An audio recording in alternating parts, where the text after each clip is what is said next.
Je suis le président de Pocheco.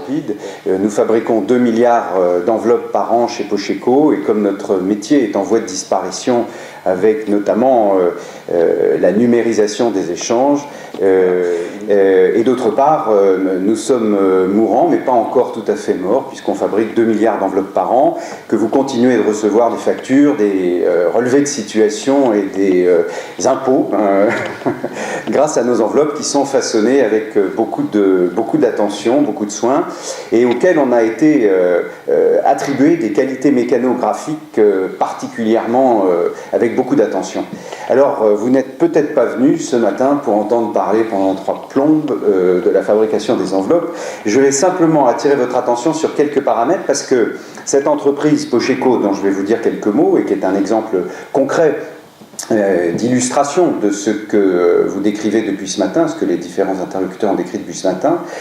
Dans le fond, c'est une entreprise il y a 20 ans dans laquelle j'ai la chance d'entrer et de découvrir qu'elle est au bord du dépôt de bilan, pratiquement,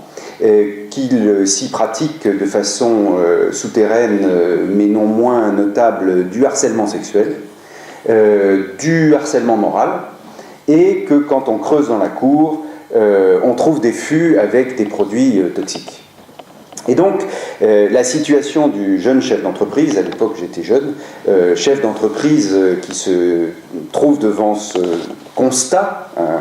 terrible et progressif, les choses venaient les unes après les autres, une situation sociale extrêmement tendue, des gens qui vont très mal, dans le nord de la France, de l'autre côté de la barrière de la pluie régulière, et des ouvriers, donc le nord de la France, des ouvriers issus de la 2e ou 3e génération de l'immigration, en gros, des gens qui prennent la parole dans ce genre de tribune à peu près de manière aussi fréquente que ça n'arrive jamais. Et donc, je viens vous raconter leur histoire et comment ils ont reconstruit une entreprise, restructuré un projet collectivement grâce à l'économie. Alors ce mot, je le dois à Corinne Lepage, qu'il a,